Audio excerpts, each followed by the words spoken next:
Toujours avec autant de plaisir, nous vous accueillons, toute l'équipe HEM. Aujourd'hui, nous avons le plaisir de recevoir Mme Thomas Ndjedjerali qui nous vient de Casablanca. Elle est sociologue, d'abord sociologue, mais elle est aussi très active dans la société civile, dans le monde associatif. Elle s'intéresse beaucoup à l'économie solidaire dont elle va nous parler aujourd'hui, mais loin de toute théorie. Elle va partager avec nous des choses beaucoup plus concrètes, beaucoup plus réelles, observées sur le terrain. C'est une femme qui a eu le courage de prendre une nouvelle direction dans sa vie. Elle a fondé, il y a déjà plusieurs années, la ferme pédagogique à Casablanca. Elle vous en donnera beaucoup plus de détails. Et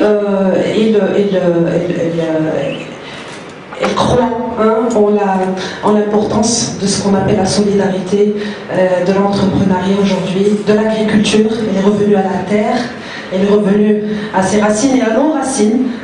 Elle va essayer de nous sensibiliser par rapport au développement durable et par rapport à nous, à notre relation, à notre environnement, à notre avenir. Donc sans plus tarder, je vous demanderai s'il vous plaît de l'accueillir et je vous souhaite une bonne matinée. Merci. Si j'ai accepté de venir ce matin, c'est parce que pour moi c'est une mission de transmission. C'est-à-dire que vous les jeunes, à mes yeux, êtes très importants. Pourquoi? Parce que vous êtes l'avenir. Et quand on a la mission, quand on est missionné de l'avenir, ce qui va venir, il faut savoir ce qu'on va faire, ce qu'on va être, ce qu'on doit être, pour que cet avenir se passe le mieux pour nous. Parce que l'avenir, c'est quelque chose qui se fabrique aujourd'hui. Aujourd'hui. Et pour le faire aujourd'hui, il faudrait que chacun de nous, et ceux qui sont missionnés pour, c'est-à-dire les jeunes, qui eux seront l'avenir de demain, eh bien, qu'ils prennent conscience que eux, aujourd'hui, ce qui veut dire présent, sont à présent un cadeau pour l'avenir futur. Vivre au présent, c'est prendre conscience qu'on est soi-même un présent, un cadeau. Et pour être un cadeau, cela veut dire que je dois être le mieux outillé, le plus conscient, le plus lucide pour faire ce que je dois faire pour que demain soit meilleur. Et pour que je puisse être cet acteur de demain et réalisateur, co-créateur de demain, et en même temps, un demain dont j'ai rêvé, et un demain qui fait rêver d'autres, qui va faire rêver d'autres jeunes. Donc c'est une mission d'interdépendance. Nous sommes interdépendants. C'est pour ça que je suis là. C'est parce que j'ai cette conscience que je fais partie de cette chaîne, humblement, modestement, mais que bien, je dois partager cette conviction et le peu que j'ai à dire et à faire. Alors, une des consciences, c'est le fait d'être ensemble ici, ça fait partie d'un acte d'éveil, éveil des consciences. Nous sommes tous des consciences, mais parfois pas au même niveau, et donc ça vient de pouvoir nous réveiller les uns les autres. Donc voilà, une raison qui fait que je suis là aujourd'hui. Également, pas simplement cette prétention que je suis un éveilleur de conscience, non, mais que je suis également un être qui va partager, mobiliser, fédérer aussi, pourquoi pas, puisque vous avez tous, et nous sommes tous des consciences à plusieurs niveaux, donc il y a certainement des personnes ici qui ont des choses à dire, des choses qui font des choses, et c'est intéressant d'être dans cette interaction et dans ce partage. Donc voilà, une curiosité. Donc c'est pas gratuit, totalement gratuit, mais c'est aussi parce que j'attends de recevoir aussi le partage. Le partage, c'est on donne, non, c'est on reçoit. Et en dernier ressort, le fait d'être ici, c'est aussi parce que il y a une dimension qui m'intéresse et qui m'interpelle très profondément et que j'aime bien partager parce que pour moi c'est une conviction du moment, mais pas simplement parce que c'est une conviction du moment, mais parce que c'est une obligation pour nous, êtres humains, si nous sommes des êtres humains, si nous sommes conscients de notre humanité profonde, si nous voulons la porter haut et fort, et l'assumer avec honneur, l'honorer plus précisément, bien, eh bien, nous devons parler de cette dimension-là. Alors, voilà, donc ça c'était pour poser un peu le cadre, vous dire pourquoi je suis là. Vous m'avez invité, je vous remercie infiniment pour votre invitation, je remercie Aurélia, qui est une amie de longue date. Donc, si j'ai accepté, c'est parce que vous êtes important à mes yeux. Et donc, j'essaierai d'être à la hauteur de vos attentes le mieux possible. Alors, je vous raconte un petit peu une anecdote, une petite histoire, pour vous dire un peu ce qui fait que je suis devenue ce que je suis. Sans prétention, hein. Je veux dire que je suis un être humain normal, hein, comme tout le monde, mais avec ses lubies, avec ses folies, avec ses passions. Et je pense que tous nous en avons, donc chacun peut raconter son histoire et la partager sans aucune réserve, parce que si elle peut intéresser certains, pourquoi pas. Alors voilà, un jour je rencontrais dans une conférence comme ça, là, une dame qui s'appelait Christiane Singer et qui racontait une histoire dans son One Woman Show. Elle est morte vraiment, mais bon, elle a laissé des traces, vous savez, le Passamat, c'est ça, les traces, on laisse des traces avec... Et alors elle racontait un jour, il y avait un petit garçon d'une dizaine d'années, qui était en guenille, un pauvre petit garçon, comme on en voit dans nos rues, pas à l'école, il fouillait dans des poubelles, il était pratiquement à moitié dans une poubelle en train de fouiller. Et puis il passe une personne, un homme ou une femme, ça peut être vous, ça peut être moi, ça peut être n'importe qui d'entre nous. Et regardant ce jeune garçon en guenille et tout sale et en train de fouiller dans les poubelles pour trouver quelque chose à se mettre sous la dent, eh bien cette personne, très en colère, regarde vers le ciel et s'adresse au Créateur, au bon Dieu, on dira ce qu'on voudra, et lui dit, mais enfin, mais qu'est-ce que vous faites? Vous acceptez cette situation, mais qu'est-ce que vous faites? Et puis une voix qui descend et qui lui dit, je t'ai fait. Donc voilà, vous êtes fait pour agir vous aussi, nous sommes faits pour intervenir. Et donc cette histoire m'avait beaucoup touchée, et ça fait bientôt 25 ans que je me suis engagée dans le social, tout en ayant une carrière. Je suis sociologue de formation, donc je travaillais, mais orientée vers justement cette dimension sociale. Et cette dimension sociale, non pas pour faire de la philanthropie, je n'ai absolument pas du tout le profil d'un philanthrope. Je pense que je suis un être humain qui est simplement une lucidité et qui essaye de faire des choses qui ont du sens pour moi, mais en même temps autour de moi. Donc voilà, je n'aime pas trop parler de ce jeu. Ce jeu, il n'est absolument pas un jeu égoïste. Je pense que c'est important de se positionner en tant que sujet à la première personne du singulier. Singulier, et c'est pas par hasard que le mot singulier est important. Ça veut dire unique. Chacun est unique, vous êtes tous uniques, et je suis consciente d'être unique. Singulière dans ce que je fais. Donc ce n'est pas un modèle que je vous propose, tout simplement une histoire de vie qui peut traverser aussi qui j'espère aura un écho avec ce que vous faites comme études. Donc aujourd'hui, quand on fait des études, quand on fait un cycle de formation, que ce soit dans l'économie ou autre, eh bien en principe c'est pour pouvoir se poser ensuite dans une carrière, dans une vie professionnelle, dans une vie familiale, dans un monde sécurisé, un monde où tout le monde a sa place, où chacun trouve sa place. Je pense que c'est ça, le basique du basique. Et donc, alors on est en mesure. Là, c'est là où véritablement on questionne l'environnement dans lequel on est, on questionne l'histoire, on questionne les orientations qui sont les nôtres, chacun de nous. Et questionner, c'est un acte de responsabilité. Vous savez, questionner, c'est un acte de responsabilité très important. Prenez le mot questionnement. Et là, bien c'est la racine même de la responsabilité muskoulia. Dans muskoulia, le mot muskoulia, l'arabia en arabe, il y a cette racine du questionnement qui est fondamentale, qui est importante, et qui, à mon sens, a beaucoup plus de poids que dans le mot responsabilité en français, ou responsabilité, c'est plus des réponses. On peut même devenir des consommateurs de réponses toutes faites. Tandis que là, le Mescoulia, c'est jamais des questions, c'est jamais des réponses, mais c'est toujours des questions. Donc chaque fois que vous entreprenez un acte de responsabilité, eh bien c'est un acte de questionnement, un questionnement profond.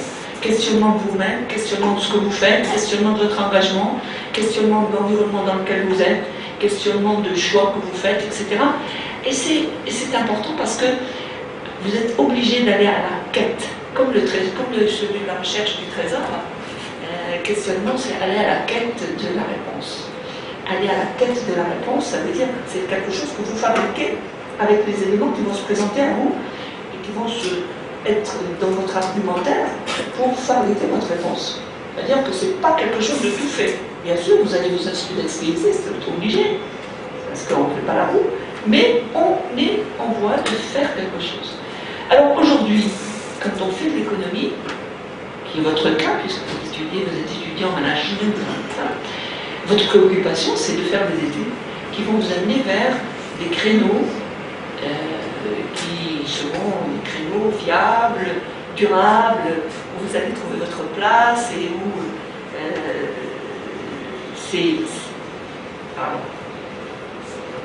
donc c'est des créneaux, vous allez trouver votre place, vous allez vous poser, vous allez faire votre carrière, vous allez vous faire plaisir, parce qu'en fait c'est ça, hein, pas vous stresser, que du stress, que malheureusement aujourd'hui on se rend compte que l'économie que nous offrons dans ce monde, hein, que ce soit ici ou ailleurs, eh bien on est là tout le temps en train de se perturber,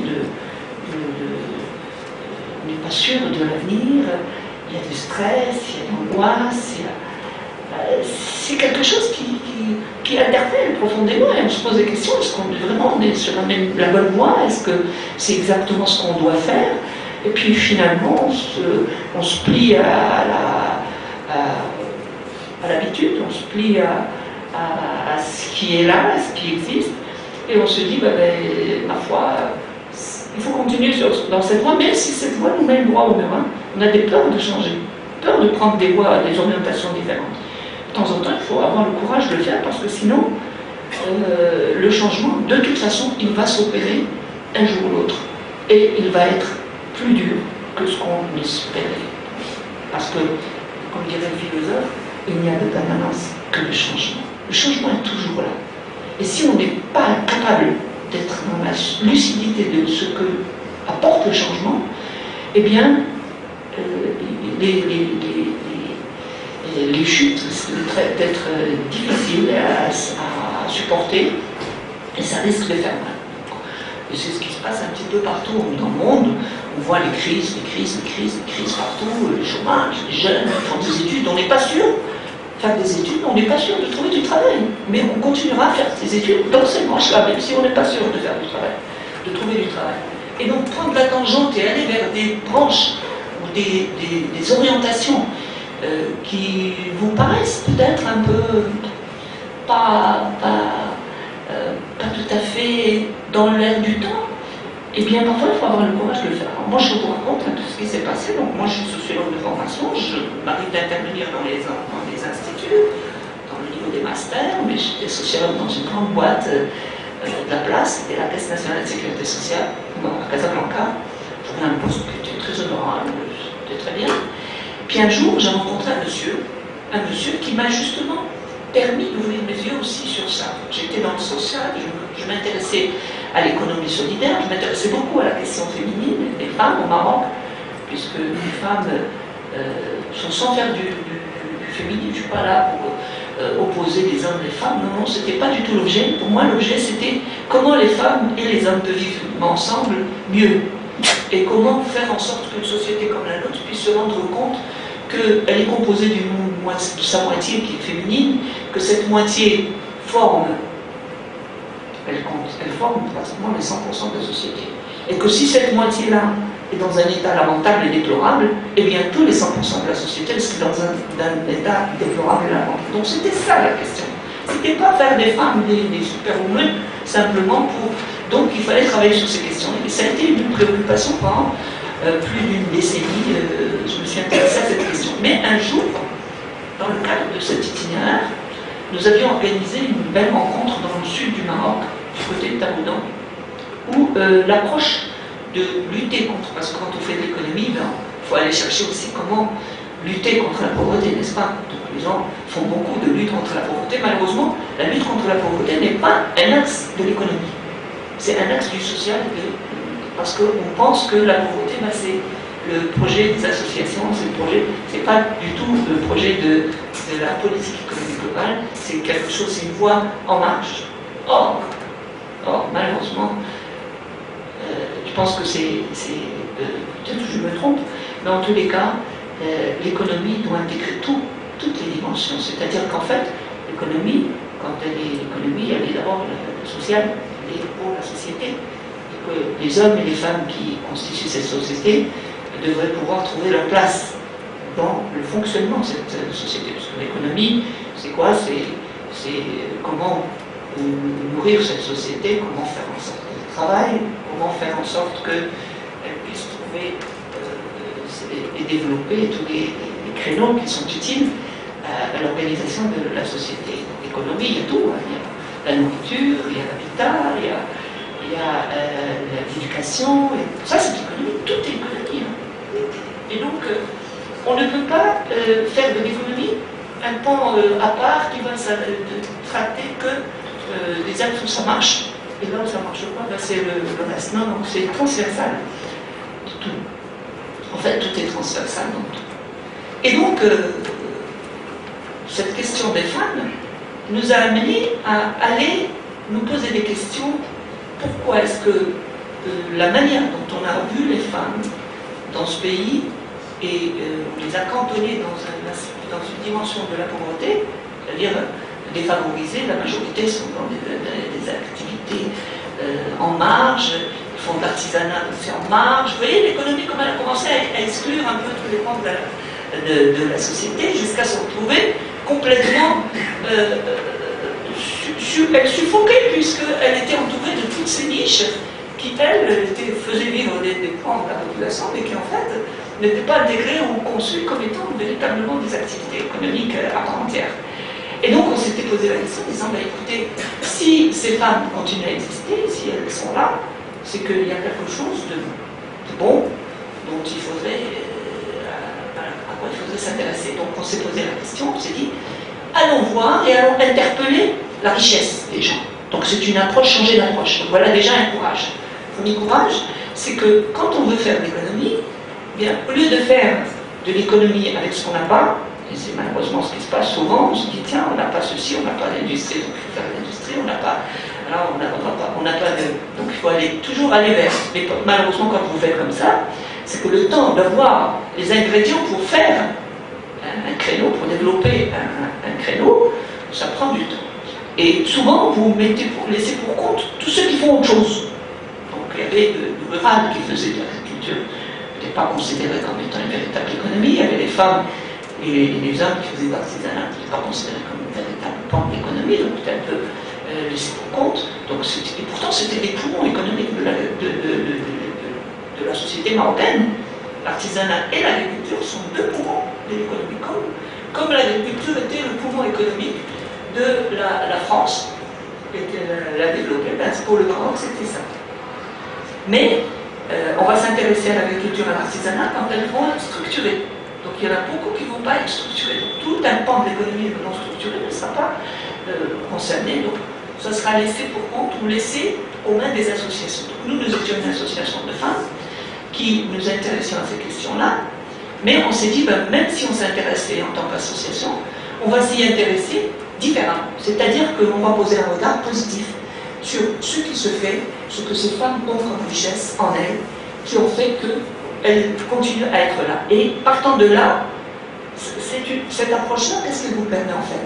Elle vous permet de partir non plus déficitaire, c'est-à-dire une dépression avec une autre dépression, une reconnaissance de la dépression, mais il y a une dépression à un niveau, mais il y a certainement des bonnes choses à un autre niveau, donc allons vers ces bonnes choses.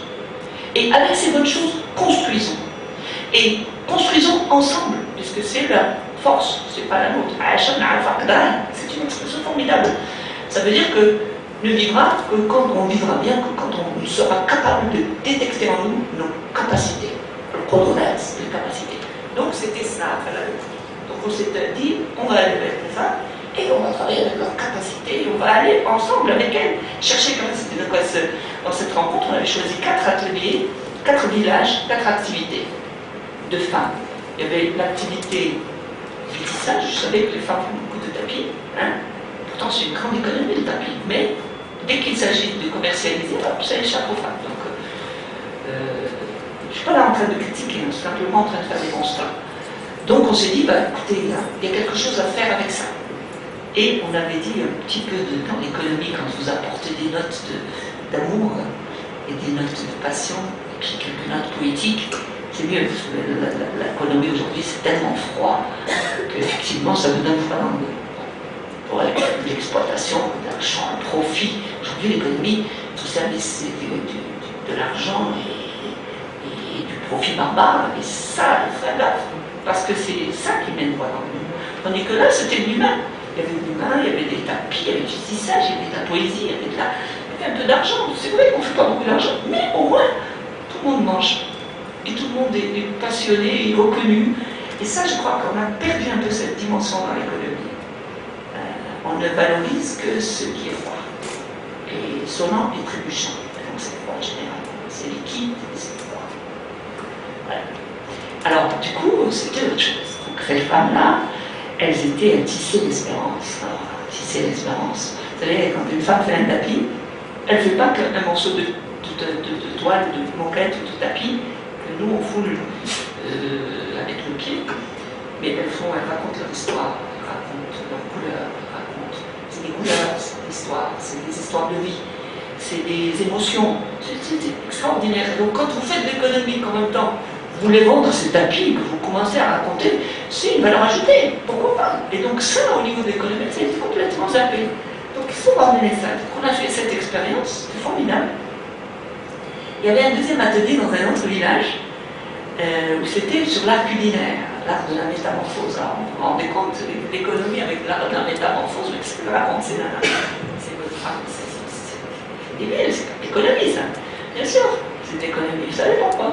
Parce que l'économie a besoin de créativité. Et de la créativité, de la valeur ajoutée, de la transformation. Or, quand on fait de l'art culinaire, puis on fait ça, on prend quelques ingrédients, et ça devient un plat, et ça devient transformé, et ça devient... Mais dès qu'il s'agit du circuit marchand, eh bien ça échappe encore une fois plus aux femmes, et elles sont cantonnées à simplement de petites cuisinières. Peut-être que les chefs, c'est plus des femmes, les grands chefs. Voilà.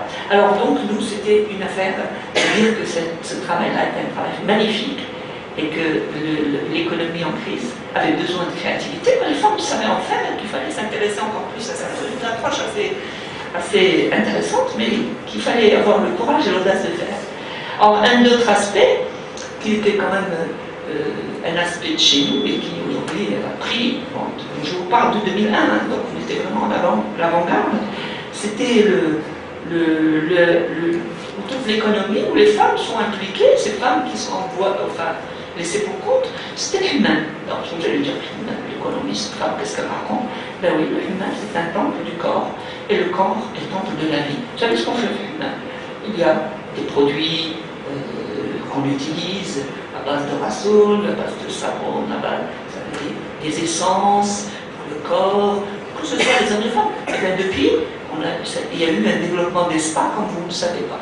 Donc, vraiment, mais bon, bien sûr, ça a été mis sur le marché, mais au niveau des femmes, c'était vraiment des propositions intéressantes au plan économique, parce qu'on faisait la jonction d'un tas de choses. Le savoir-faire, mais en même temps, le marché, il fallait s'adapter au marché, en même temps faire des propositions intéressantes, et en même temps, former ces femmes, parce que quand vous êtes dans les hammams, les femmes ne sont pas formées. Donc si on les forme à détecter des cancers du sein, des choses comme ça, pourquoi pas? C'était des propositions, c'était des propositions, il faut oser les faire. Et ça peut être intéressant, pourquoi pas? Ça améliore le niveau, ça améliore les statuts, tout le monde trouve son compte. Et parmi l'autre atelier, c'était sur l'arganie. Vous savez, l'arganie, tout seul, rien qu'à l'arganie. Ça vous paraît un peu bizarre, mais le triangle Taroudan, Agadir, Samira, c'est un des triangles les plus pauvres. C'est des triangles où il y a beaucoup de pauvreté. Et pourtant, c'est le triangle où il y a un patrimoine de l'humanité. L'Arganie est un patrimoine de l'humanité. Ce n'est pas simplement du Maroc, de l'humanité. Pourquoi le patrimoine de l'humanité? Parce que c'est un arbre mythique. C'est un arbre qui lutte contre la désertification. C'est un arbre économique où le Maroc est leader de cet arbre-là. À l'époque où nous avions travaillé sur ça, c'était 20 millions d'arbres. Donc 20 millions d'arbres, avec une économie cantonnée à des petites collectivités, c'est quelques familles, quelques tribus qui ont l'accès à l'exploitation de l'arbre et qui continuent à faire de l'huile manuelle avec des... Eh bien, imaginez cette économie-là si elle avait été développée, si on avait accompagné davantage les familles qui font ça, si on avait développé des unités de transformation in situ, c'est-à-dire que nous ne vendons pas l'huile brute à l'étranger. Eh bien, c'était une économie avec vraiment des compétences qu'on développe, un savoir-faire et profiter de notre leadership et devenir leader mondial.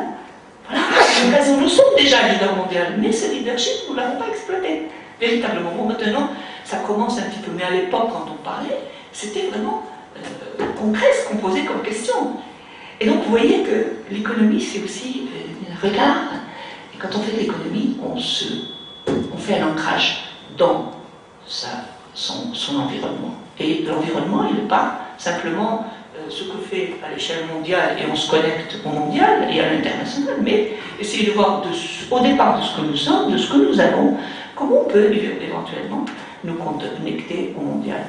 Mais d'abord, c'est local, d'abord c'est de proximité, d'abord c'est chacun, tous doivent pouvoir trouver sa place dans la société. C'est l'économie, c'est la gestion, c'est le mot économie veut dire en grec, je crois, c'est la gestion de la maison. Donc c'est d'abord une maison qu'on gère.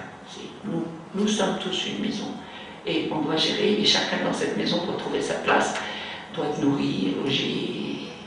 Et je pense que c'est des aspects qu'il ne faut pas perdre de vue. Alors, l'arganier a été véritablement le déclic. Pourquoi le déclic? Parce que l'arganier est un arbre qui lutte contre la désertification. C'est un arbre, un rempart contre la désertification. J'avais la chance d'avoir une arganerie ici pas loin.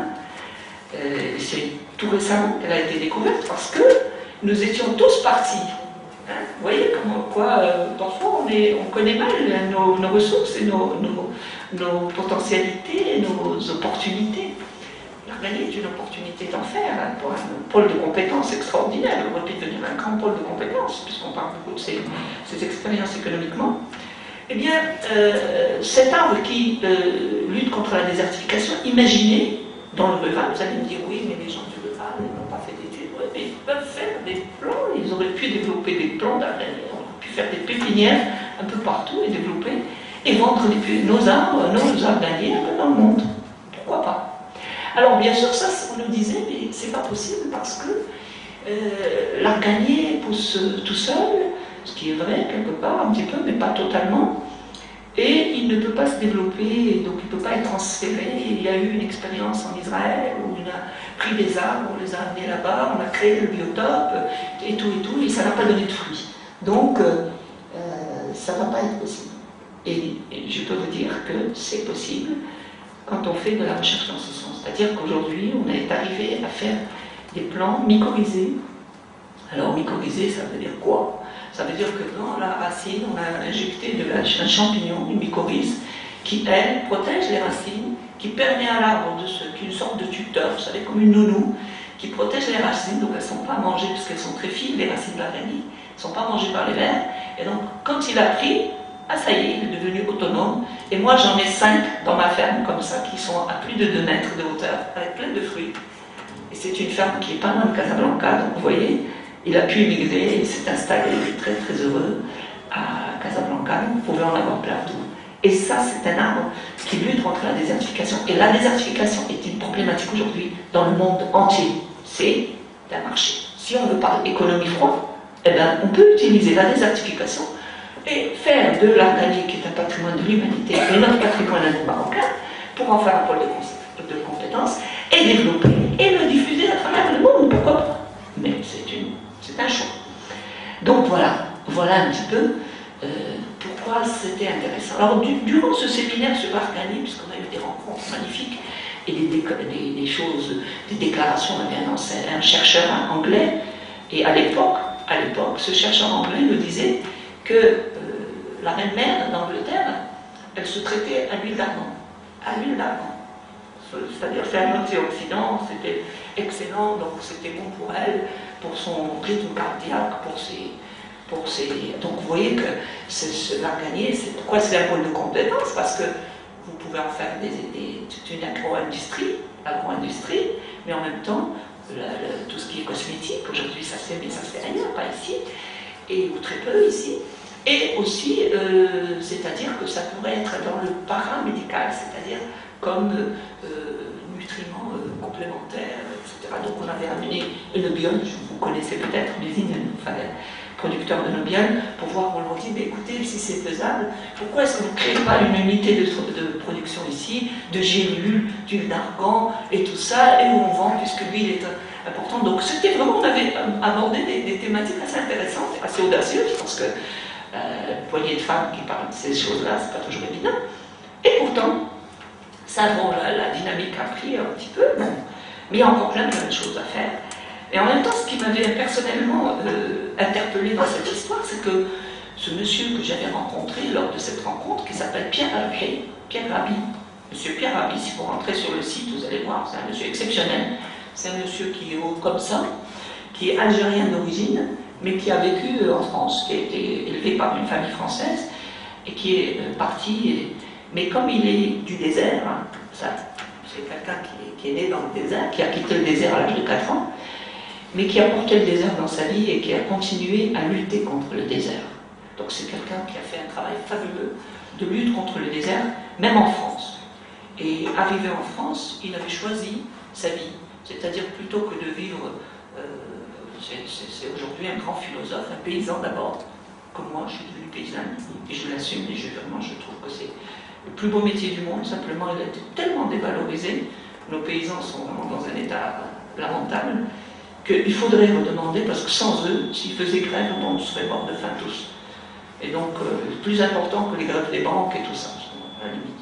Donc c'est vraiment, la paysannerie, c'est quelque chose dont il faut prendre soin, et se dire que l'avenir économique aussi, il est dans ces niches-là, et dans ces créneaux, et qu'il faut absolument revoir et revisiter tous ces sites. Alors, il arrive, il débarque à Agadir, et on devait aller sur Taroudan, puisque c'était là où ça se passait, dans un village, vous avez été très bien, pas loin de Taroudan.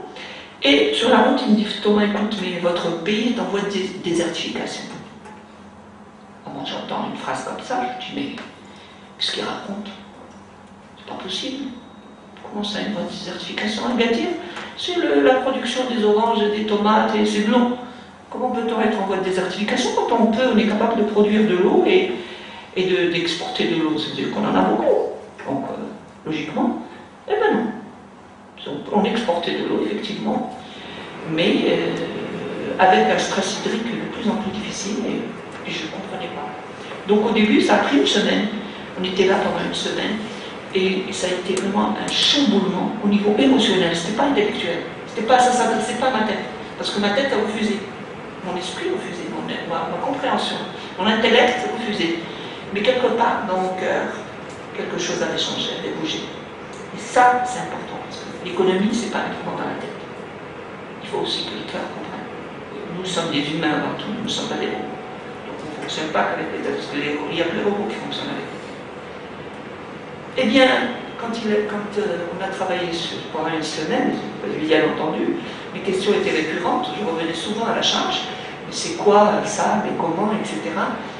J'avais compris quelques éléments, et depuis, je suis, depuis 2001, donc l'orientation complètement bifurquée, j'étais plus simplement les femmes, mais que les femmes, c'est l'approche systémique, puisque j'étais plus portée sur la dimension de la pauvreté, comment lutter contre, comment développer le développement, comment participer au développement humain en tant qu'acteur conscient et qui avait envie de faire quelque chose, de travailler, et qui le faisait parce que c'était une mission, comme ça, vu comme ça, c'était vécu comme ça. Et bien alors, voilà, je suis embarquée dans cette question et je me suis donné comme délai de faire ce que j'avais compris. Et donc, en 2003, j'ai monté une petite ferme pédagogique. Donc, heureusement que j'ai eu un départ volontaire. Mon entreprise proposait des parties aux gens et j'étais la première à décroquer. Et évidemment, c'était courageux parce que j'étais pas entière, j'avais qu'un salaire, donc il fallait le faire. Et une ferme pédagogique, ça ne me rapporte pas grand-chose. Et donc, il fallait le faire quand même. Pourquoi? Parce que j'y croyais. Je me disais, tu ne peux pas continuer à parler de choses que tu ne fais pas toi-même. On va dire, mobiliser les paysans. On a fait beaucoup de sensibilisation avec Pierre, aux alentours de Casablanca. Eh bien, mobiliser les paysans, c'était pas évident. On les mobilisait, ils venaient, tant qu'il y avait du couscous, l'agité, on faisait la fête, c'était bien, mais après, quand il s'agissait de reprendre ce qui avait été dit, faire du compost, renourrir la terre autrement, parce que vous savez comment ça se passe l'agriculture. L'agriculture, nous considérons la terre comme un substrat, donc on l'exploite à fond, on met des intrants chimiques, on met des engrais, vous connaissez. Donc parce que les engrais, ils vont faire grossir les plantes vite. Et puis après, quand les plantes sont malades, on va injecter des produits chimiques, encore, des pesticides. Et puis après, on a des beaux légumes. Donc maintenant, on a des choses, des grosses pommes, des gros machins. On aime ça. Et après, on pense qu'on a fait de l'agriculture. C'est vrai qu'on nous a assigné avec l'histoire que pour produire beaucoup, pour que l'humanité ne soit pas en famine, et pour qu'il n'y ait pas des famines, il fallait productivisme. On s'est rendu compte, depuis qu'on nous raconte cette histoire, la famine continue. Il y a plus d'1 milliard de gens qui mangent pas à leur faim, donc c'est pas normal. Et donc logiquement, si véritablement on fait de la bonne agriculture, logiquement tout le monde devrait manger à sa faim, il ne devrait pas y avoir de famine dans le monde. Ça fait 50 ans que ça dure, et 50 ans que la famine perdure, peut-être même plus. Donc, il y a eu des expériences, et Pierre en a fait une. Il s'est déplacé dans l'Ardèche qui est au centre de la France, enfin vers le sud. Et il a commencé avec une petite ferme qu'il a rachetée. D'ailleurs, personne ne voulait lui prêter de l'argent. Les banques ne voulaient absolument pas lui prêter d'argent, parce qu'ils disaient, on ne peut pas te prêter d'argent pour te suicider. Parce que, pourquoi se suicider? Parce qu'il disait, tu ne pourras jamais rembourser. C'est une terre aride, stérile, il n'y a rien. Tu ne peux rien faire avec, il y a plein de cailloux partout, etc. Donc vous ne pourriez rien faire. Mais depuis, il a quand même réussi à avoir de l'argent pour l'acheter. Depuis, c'est une oasis. Et depuis, il a inventé le concept d'oasis en tout lieu. C'est une oasis. Et donc, il a développé l'agroécologie, qui est une agriculture durable, qui est tout à fait valable dans toutes les régions difficiles, où c'est une agriculture respectueuse de la nature, mais aussi respectueuse de l'homme. Alors pourquoi respectueuse? L'économie doit être aussi respectueuse et de la nature et de l'homme. Sinon, ce n'est plus de l'économie, ce n'est plus de la gestion. C'est tout sauf de l'économie, la gestion de la maison. Alors respectueuse de la nature et de l'homme, pourquoi? Nous sommes l'humanité, nous sommes peut-être l'espèce sur Terre, je ne dirais pas la plus évoluée, parce qu'on croit qu'on est la plus évoluée, mais au moins on parle, on réfléchit, on a une tête, c'est spécial, on est des humains, on parle, on peut se parler, on est 7 milliards comme ça autour de la planète, mais en même temps, nous avons fait des recherches, des trouvailles, de la science, tout à travers l'histoire, on a fait plein de choses, il y a eu beaucoup de recherches scientifiques, beaucoup de choses extraordinaires, des choses moins bien, mais ce qu'on a oublié, c'est que nous sommes un élément de la nature, comme tous les autres éléments. Nous ne sommes pas mieux que les singes, ou les abeilles, ou les plantes, ou les rivières. Au contraire, bien au contraire. Nous sommes comme eux. Pourquoi? Parce que nous avons besoin, nous aussi, de cette nature pour exister. Je dirais même pas pour vivre, mais pour exister. L'humanité ne peut pas exister sans la nature. C'est pas la nature qui va. C'est parce que maintenant on parle d'écologie, protection de l'environnement, et on a l'impression que l'homme, avec un grand H, quand je dis bien, est en train de faire des cadeaux à la nature, il est en train de la protéger, il va ramasser des petites ordures par-ci par-là, il va faire un petit arbre par-ci par-là, etc. Et qu'il fait des cadeaux à la nature, c'est complètement débile. C'est elle qui nous fait des cadeaux, c'est elle. Et ces cadeaux qu'elle nous fait, on les empoisonne. Donc si on les empoisonne, on s'empoisonne. Alors je vais vous dire comment on se les empoisonne. On a empoisonné l'air. De plus en plus pollué et circulé dans vos villes, dans les partout. Nos enfants ont de l'asthme en bas âge, à la naissance. Le petit enfant, le pauvre, il ne comprend rien. Il sort dans la nature et dans la ville. Et puis il a déjà de l'asthme. Pourquoi? Parce qu'on a pollué l'air, qui est indispensable pour nous, pour vivre. Je défie n'importe qui d'entre vous qui peut rester coupé sans respirer pendant 3 minutes. Même pas. Et quand on est en appel, on fait des exercices, on peut rester 15-20 minutes. Bon, ça c'est autre chose. On n'est pas dans cet état-là. Donc l'air nous est indispensable. Qu'est-ce qu'on en fait? On pollue. On peut encore polluer, il y a encore du temps. Hein, on ne se rend même pas compte. Deuxième chose, l'eau. Est-ce que vous pouvez rester sans eau? Sans boire? Est-ce que vous fabriquez l'air d'abord? Personne ne fabrique l'air. L'humain, est-ce qu'il fabrique l'air? Non, on ne fabrique pas l'air. Donc l'air, c'est quelque chose qui nous est donné, donc on doit en prendre soin. L'eau. Est-ce qu'on a pris conscience que aussi l'eau qui nous est donnée, on est en train de la polluer? Vous savez, quand on fait de l'agriculture avec des intrants chimiques, aujourd'hui, demain et après-demain, et pendant des décennies, des années, eh bien, tout va dans les nappes remontent, et nous utilisons ces nappes dans nos plantes, dans nos vers, dans nos bouteilles. De l'eau polluée, donc de plus en plus. Et puis la terre. Alors la terre, vous la foulez tous les matins en disant, bon, c'est de la terre, c'est rien de la terre. Même on a peur de la terre, ça nous salit, la terre, les mains. Nos enfants, ils ont peur de la terre. On n'arrête pas de leur dire, mais attention, ne te roule pas la terre. Ne te salis pas dans la terre, alors que la terre, c'est nous. Nous sommes à la terre, nous sommes de la terre, et nous retournerons à la terre. De toutes les façons. Alors, ça, on l'a oublié aussi. Bien la terre, vous savez, elle nous nourrit. C'est avec elle qu'on fait les plantes, qu'on mange, tout ce que nous apporte la terre, et c'est ce que nous retrouvons dans nos assiettes, et c'est ce qui nous nourrit. Donc aujourd'hui, c'est du respect. Chapeau à la nature qu'on fait. Et être dans l'écologie ou introduire l'écologie dans les politiques, ce n'est pas un cadeau ou une négociation, c'est une obligation. On n'est pas là à négocier, est-ce qu'il faut mettre un peu d'écologie ou d'environnement dans nos politiques économiques, mais c'est l'écologie, l'environnement, c'est la trame de la vie, c'est sur elle que doivent reposer toutes les politiques, économiques, sociales, tout. Parce que, vous vous rendez compte que nous en sommes, nous en faisons partie, c'est indispensable et incontournable. Mais personne n'est conscient de ça, ou personne ne veut être conscient de ça. Eh bien, ce travail, moi je vous dis, j'avais aucune conscience de ça, en 2001, ça a été un déclic. Et un déclic, mais vraiment profond, parce que il faut, de temps en temps, ces déclics profonds, on en a besoin. Et ça a été important, donc ça m'a permis de... Je ne vous dis pas que ce que je fais est extraordinaire ou formidable, je n'ai aucune prétention, je le dis, je le redis. Mais il y a une conviction que j'ai partagée. Donc, partant de là, ça a été comment sensibiliser ceux qui participent, tant soit peu, au développement. Et donc, moi, il y avait qui était quand même un peu laissé pour compte, il y avait toute une paysannerie, et autour des villes. Donc nous sommes à Casablanca, à 20 km de Casa, donc c'est périurbain pratiquement, puisque maintenant ça s'est étendu. La fonction de loger les gens est en compétition avec la fonction de nourrir les gens. C'est de l'économie. L'économie, c'est pas ça.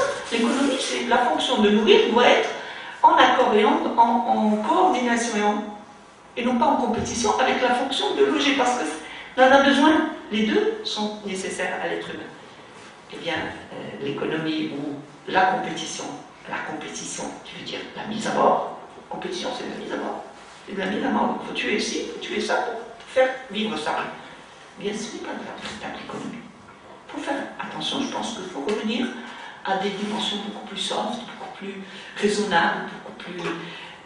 je pense, enfin, c'est un point de vue. Alors du coup, ben voilà, du coup, ça a été une belle envolée. En tous les cas, pour moi, c'était vraiment un bel éveil qui m'a rafraîchi pratiquement. Aujourd'hui, j'ai 63 ans et à 63 ans, je me sens avec une tête et un cœur de jeune fille où chaque fois je suis en train de redécouvrir des choses extraordinaires parce qu'il n'y a pas de routine. C'est vraiment quand vous déclenchez en vous cette capacité, cette force de la curiosité, de la force, c'est formidable. Eh bien, c'est de ça dont on a besoin en fait parce qu'il faut tout le temps être en éveil. Et donc voilà, ça a été formidable parce que du coup je me suis lancée dans cette belle aventure de la Terre et du coup maintenant j'ai appris à m'émerveiller sur plein de choses. M'émerveiller sur les abeilles, et puis vous savez, les abeilles, on parle des abeilles, mais les abeilles disait Einstein, je crois, il a dit que quand les abeilles disparaîtront, ben, on disparaîtra plus tard, juste après, quelques temps après. Et les abeilles, pourquoi? Il a dit ça, vous savez pourquoi? Parce que les abeilles font 70 à 80% du travail de la biodiversité. C'est-à-dire ce que vous mangez dans votre assiette, le travail qui se fait pour que ce que vous mangez dans votre assiette, il est fait par les abeilles. Alors imaginez, si les abeilles ne sont plus, qu'est-ce qui va faire ce travail-là? Il est incapable. Incapable de faire de la... Vous savez ce que c'est que la biodiversité? Comment ça fait? Vous savez que pour faire une petite... une courgette, eh bien, il faut une abeille qui va aller chercher du pollen dans la fleur de la courgette mâle et qui va aller le transplanter dans la courgette de la femelle. Allez chercher ça. Si vous mangez la courgette, vous ne savez pas d'où elle vient. Ben, la courgette, c'est grâce aux insectes qui ont fait ce travail. Alors, si vous avez une économie basée sur la courgette et que vous n'avez plus d'abeilles, si vous êtes un gros producteur, alors moi je parle économie maintenant, hein, qui exporte à l'étranger les courgettes, eh bien, s'il n'y a plus d'abeilles, foutu. Donc vous voyez que l'économie, ce que je dis, c'est l'économie. Et c'est la base de l'économie. Donc si vous êtes dans l'agro-industrie, posez-vous des questions. Donc vous avez tout intérêt à ce que les abeilles restent là et soient protégées. Alors pour qu'elles soient protégées, ça veut dire que vous devez faire une agriculture respectueuse. Ça veut dire une agriculture qui n'utilise pas beaucoup de pesticides. Parce que les abeilles, qu'est-ce qu'elles font? Sur un rayon elles vont bitumer des pollens à droite et à gauche pour se nourrir, pour faire leur miel, pour exister. Bon, dans le passage, elles vont polliniser les plantes, etc. Elles leur permettent de se développer. Mais en même temps, elles ont besoin d'exister pour eux. Eh bien, dans la foulée, elles vont bitumer des fleurs qui ont été généreusement arrosées par des pesticides et elles vont mourir. Et c'est ce qui fait qu'aujourd'hui, il y a une dégradation du monde de la biodiversité. Aujourd'hui, il y a plus de 60% de la biodiversité qui est menacée dans le monde. Donc, la question, elle est sérieuse et elle est hautement économique. Ce n'est pas du petite économie des associations, non. C'est de la haute économie où il lui va de notre survie en tant qu'humanité, en tant qu'humain. Donc, je pense, et encore quand il y a des populations qui sont basées sur l'agriculture, l'économie qui est basée sur l'agriculture, une grande part de l'économie est basée sur l'agriculture, il y a toute une... Eh bien, je crois qu'il faut être encore plus vigilant et savoir. Donc, depuis, nous avons travaillé sur l'agroécologie, nous avons fait des expériences avec des petits paysans autour de la ville qui avaient des terrains qui ne foutaient plus rien avec. Ils attendaient que la pression du foncier soit en leur faveur, qu'ils puissent vendre ça au mètre carré. Et puis certains d'entre eux ont dit pourquoi pas, je vais essayer de travailler ma terre selon ces concepts-là, parce que c'est tout un travail, c'est toute une technique, des techniques, c'est toute une philosophie, mais c'est aussi des techniques hautement scientifiques, il ne faut pas croire. Eh bien, quand ils ont essayé, ils ont vu que ça faisait, en termes de rendement, en termes de goût, en termes de production, enfin, ils sont complètement retournés. Et donc ils se sont engagés, ils ont fait, c'est pour rentrer sur Internet, vous allez voir les producteurs de dames, ils arrêtent leur panier, ils vendent à des clients casablancais, urbains, donc ça crée du lien social, ça fait une autre relation entre le monde rural et le monde urbain, enfin, c'est tout un concept. Et puis ceci nous a amené vers d'autres concepts encore plus, vont vous paraître un peu plus fous, puisque nous n'étions pas loin de la ville, eh bien c'est le travail sur l'agriculture urbaine. comment aujourd'hui, pourquoi l'agriculture urbaine et comment l'agriculture urbaine. Alors bien sûr, tout le monde se pose la question, enfin, qu'est-ce que ça veut dire? Mais dans l'urbain, on ne peut pas faire d'agriculture, c'est impossible.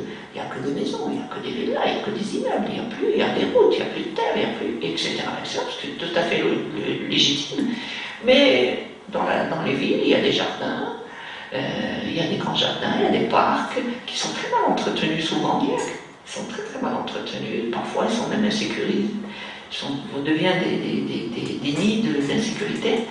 Eh bien pourquoi pas, justement, le concept d'agroparc qui sont à la fois pédagogiques, en même temps productifs, gérés par des associations. Vous, étudiants, vous pouvez aller voir le week-end, vous promener avec vos parents ou les parents avec leurs enfants pour voir comment on fait une pomme de terre, comment on fait une carotte, comment on fait... Parce que vous savez, les enfants d'aujourd'hui, vous leur dites que c'est une carotte, elle pousse où? Pour eux, c'est dans les boîtes, ou surtout à l'étranger.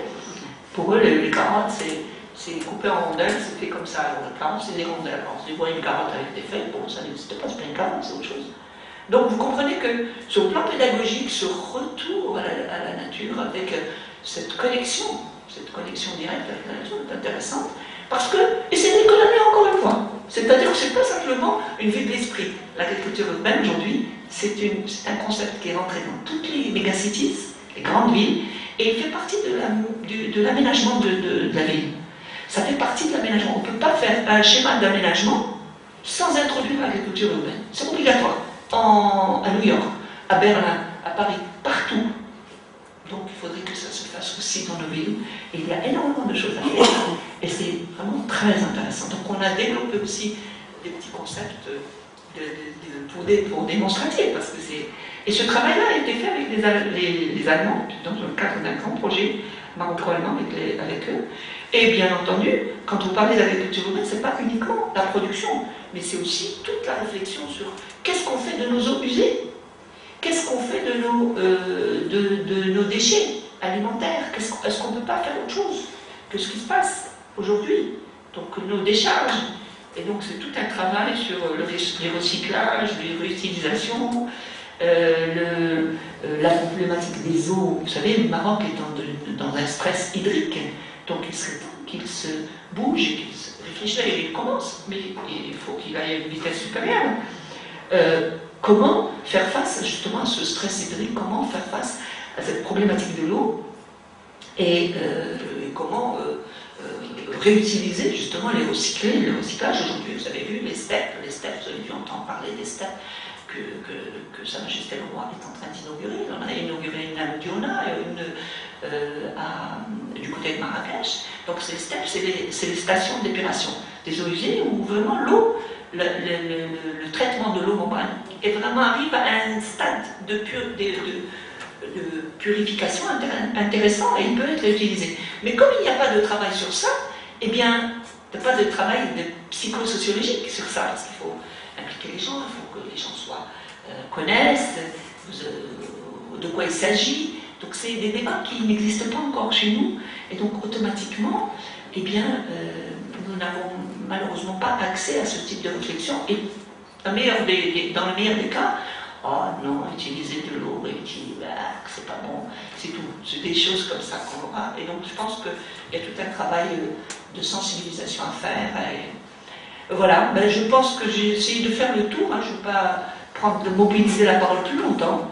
J'espère que vous avez des questions à me poser. En tous les cas, je vous remercie d'avoir été attentif à ce que j'ai dit, parce que j'ai vu qu'il y avait beaucoup d'écoute. Et je suis toute oui pour accueillir vos questions et répondre avec le maximum de conscience. Voilà. Des questions Madame Djelali a partagé avec nous puisse réveiller en nous notre prédisposition, notre capacité à nous éveiller aussi à des questions qui nous interpellent en tant qu'humains d'abord. Donc, si c'est déjà fait, peut-être partagez avec nous ce que vous avez ressenti, hein, c'était très touchant, les émotions. Je vous remercie, Madame Djelali, d'avoir su, à travers votre intervention, D'éveillons-nous cette part perdue de l'humain, à revenir à ses sources. Je dis que quand vous avez relaté ce retour à la nature, à nos ressources, ça me fait souvenir à un certain article que j'ai lu de Alain Touraine quand il lit le développement avec le pouvoir. Là, vous avez relaté un certain développement endogène. On doit se baser sur nos propres ressources, les développer pour survivre dans ce monde du néolibéralisme où l'économique prend le pas sur l'écologique, le technique sur l'éthique et le culturel sur le naturel.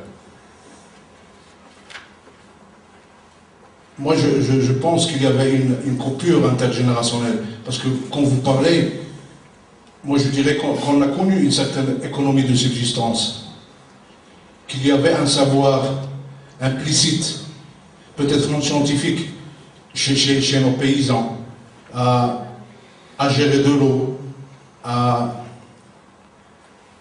labourer la terre. Il y avait cette science empirique.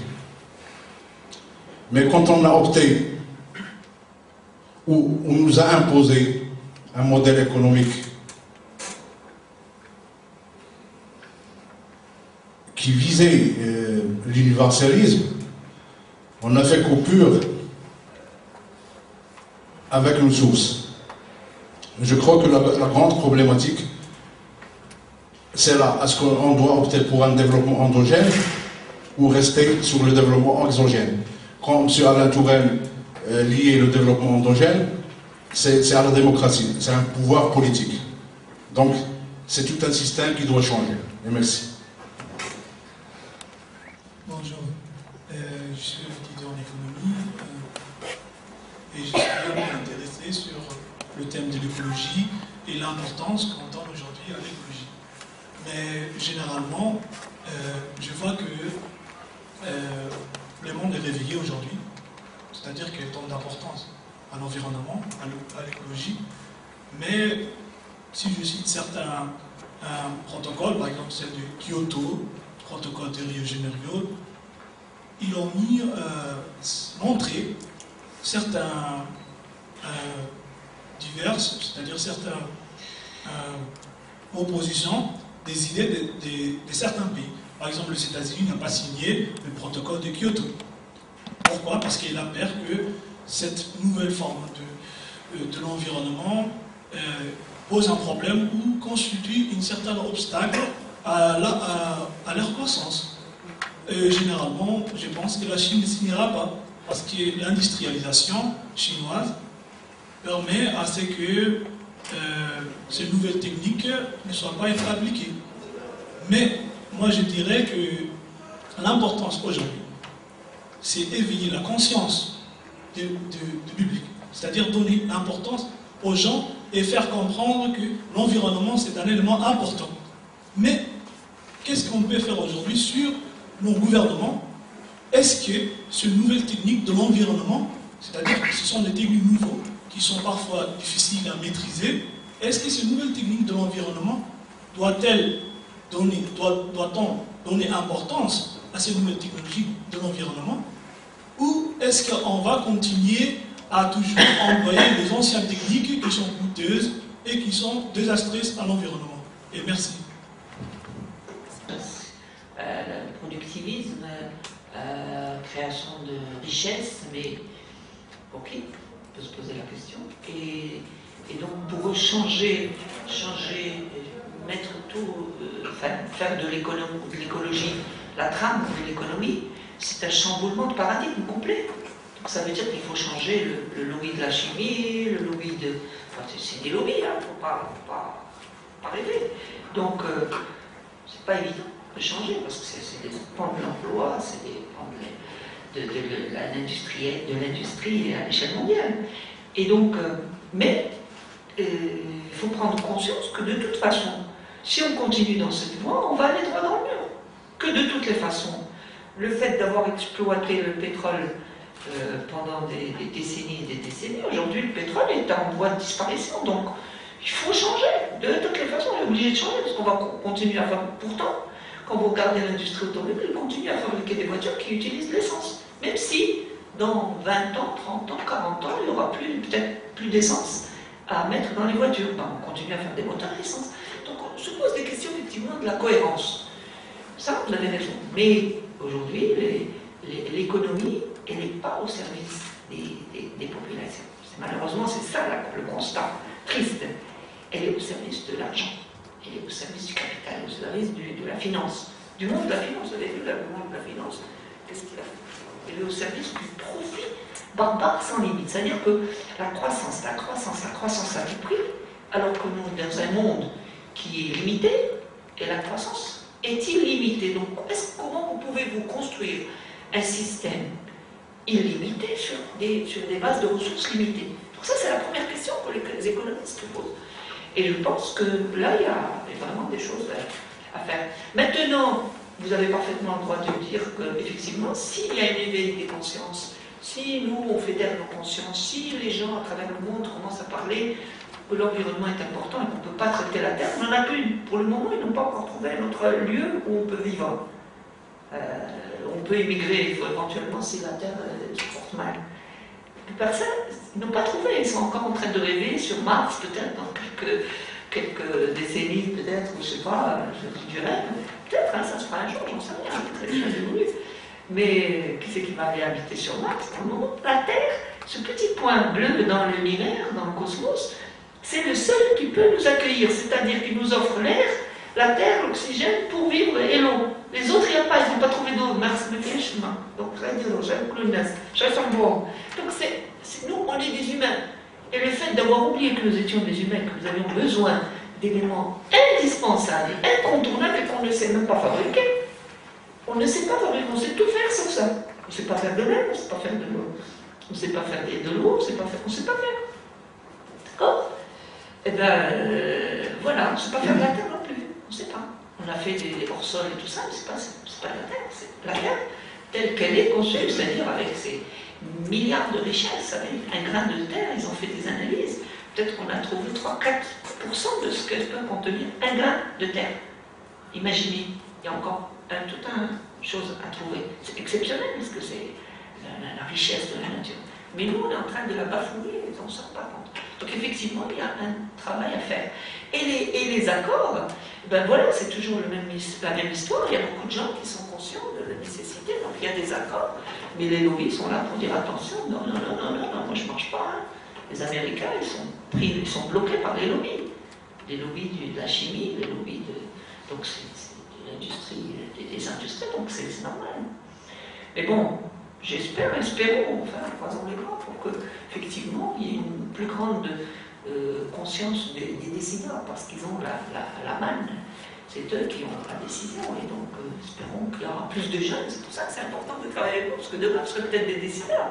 Donc sachez que, en tant que décideur, ici ou ailleurs, vous êtes de quel pays? Vous êtes Mauritanie, là? Non?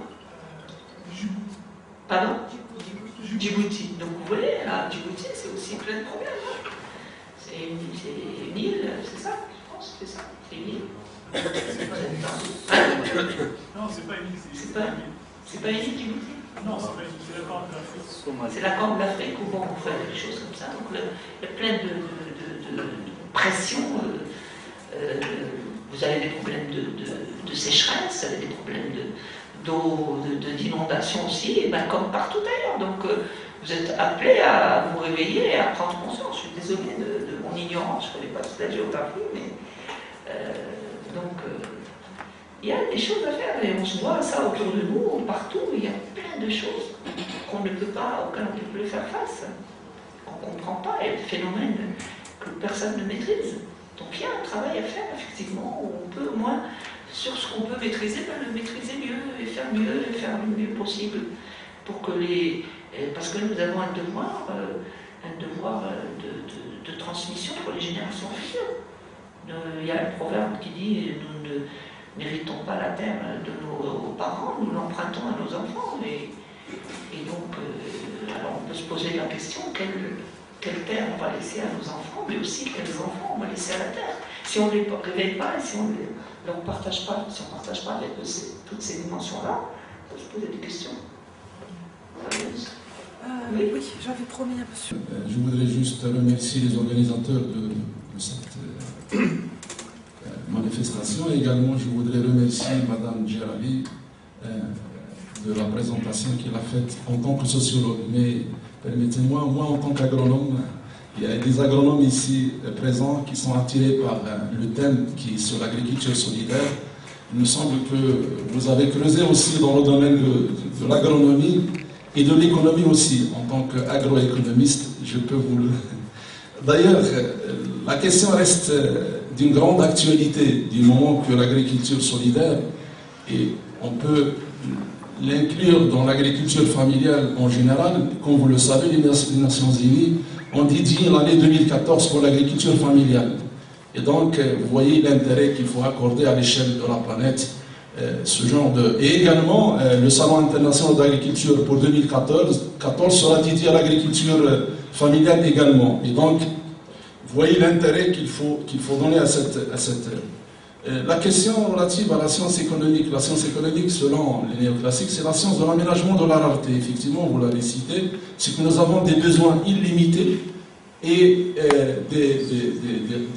c'est-à-dire des biens limités, d'où il faut faire un calcul. Et donc l'intérêt qu'il faut faire, que ce soit au niveau de toutes les régions du royaume, et là j'essaie de contextualiser la région de l'orientale. Et donc, comme vous le savez, le nord, il est un petit peu là où il y a de l'irrigation, et donc vous l'avez cité, il y a des nitrates, il y a de la pollution de la nappe phréatique et tout. Et le sud, c'est les hauts plateaux. Et la question elle reste d'actualité également en termes d'agriculture solidaire. Vous savez qu'il y a un équilibre au niveau des hauts plateaux. Nous avons des parcours, c'est des steppes.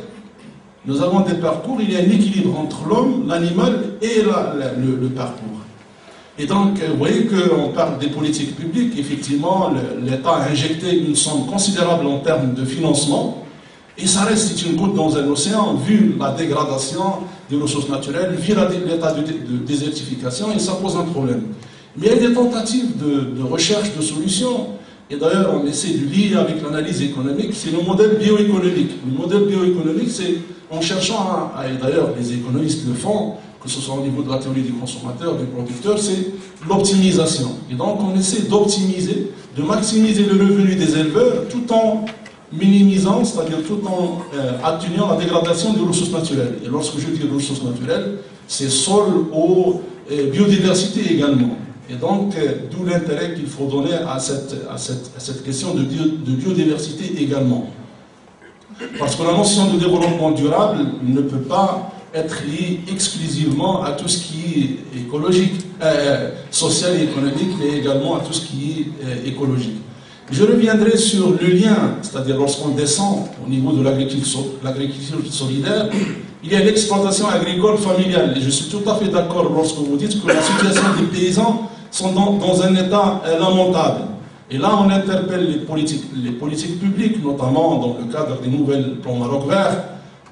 Qu'est-ce qu'on a fait pour les petits agriculteurs? Et je descends au niveau des ménages, parce que l'exploitation agricole est liée au ménage rural.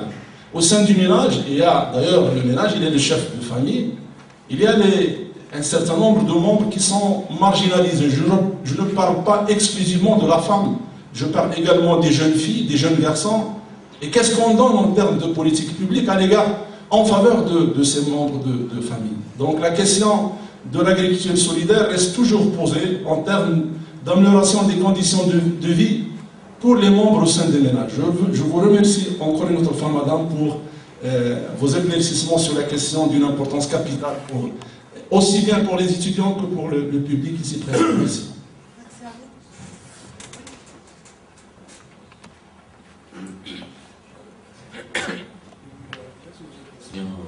Des îles Comores en économie sociale et solidaire. Donc, tout d'abord, je remercie énormément la façon dont l'exposé était exposé, Je tiens à remercier Madame Gérari, la façon dont elle nous a exposé le sujet. Mais je me suis posé une question concernant la mondialisation, concernant aussi le commerce international. Donc je nie pas les efforts du développement durable, mais je me suis toujours posé des questions vis-à-vis à l'évolution de l'économie. J'ai constaté que depuis des décennies, comme l'ont souligné les penseurs économiques, que les pays sous-développés se sont basés beaucoup plus sur l'agriculture, se sont focalisés beaucoup plus à l'agriculture. Et puis, d'une façon dont ils ont accumulé des retards au niveau du développement économique en général. En comparant de l'économie technologique et financière, la nouvelle technologie, donc ils se trouvent trop en retard, d'une façon que jusqu'à maintenant, les pays du Sud restent toujours sous-développés. Mais est-ce que, je me demande, est-ce que cet virage de l'écologie, économie, ça ne va pas nous enfoncer toujours dans le retard? Voyons que le prix de tomates, pour être un peu direct, ne vaut pas le prix d'un PC. Et dans nos pays, jusqu'à maintenant, moi-même, je ne suis même pas capable, je ne sais même pas comment on fait un ordinateur, une calculatrice. Donc je vois que ces choses-là coûtent beaucoup plus cher par rapport à ce que nous produisons chez nous. Donc est-ce que ça ne va pas nous accumuler encore de retard? Donc je n'ai pas dit de laisser à entretenir l'environnement passant, mais tout juste une question de l'économie internationale, sur les échanges internationaux, puisque nous sommes dominés par les pays occidentaux. Surtout parmi les conséquences de la mondialisation, les pays du Sud souffrent beaucoup plus parce que les pays occidentaux nous en profitent. Donc je m'excuse de mon retard. Salam alaikum. Merci pour les questions. Peut-être un peu très bref, on va laisser les autres occasions d'intervenir. Je voulais retourner sur le fait que j'ai l'impression que vous donnez l'agriculture biologique comme une alternative à l'agriculture conventionnelle. Et vous ne pensez pas que j'ai l'impression que cette agriculture est destinée beaucoup plus pour des citoyens un peu plus riches, parce qu'on sait que les produits de l'agriculture biologique sont trop chers comparés avec les produits conventionnels.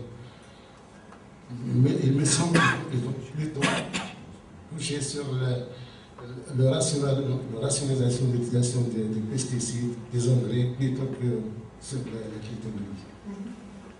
Merci. J'ai deux interventions rapides. D'abord, nous retourner à la question de l'agriculture urbaine. Surtout, il y a des années, on a critiqué ce qu'on appelait Terrif le Medina. Deuxième côté, nous savons que le Maroc vert a une composante, c'est l'agriculture de solidarité, mais l'esprit coopératif. Est-ce que l'esprit coopératif cède la place à cette agriculture de solidarité? Merci. Pour moi, le fait de dire l'agriculture solidaire et un vivre pour les entrepreneurs, automatiquement on lie l'agriculture solidaire automatiquement au projet, mais au projet rentable. Mais le fait de traiter l'agriculture au niveau urbain, comment par exemple pour un parc on peut avoir un projet pour un agriculteur, un projet qui est rentable? Donc c'est pour cela le fait de traiter l'agriculture solidaire, automatiquement, on traite au niveau rural et principalement aux zones des montagnes. Le fait d'avoir un espace qui est très petit. Donc voilà la problématique qui se pose à ce niveau-là. Comment on rentabilise ces petits espaces? Donc c'est pour cela qu'il faut chercher des opportunités à ces zones-là. Par exemple, au niveau de Sendrala, ou Afa, par exemple, il y a une forte opportunité, par exemple, le développement de Saldé. Donc voilà, par exemple, aussi au niveau des zones de montagne, il y a le développement de safran. Ou bien, par exemple, les pommes, où vous avez cité le projet à gagner, au niveau de... Et aussi, il y a d'autres opportunités dans différentes zones de Maroc. Donc c'est pour cela, donc, le fait de traiter l'agriculture solidaire automatiquement, comment on rentabilise ces petites parcelles. Donc voilà, c'est à ce niveau-là. Il y a le fait de traiter l'agriculture solidaire, automatiquement, il faut lier la rentabilisation des projets.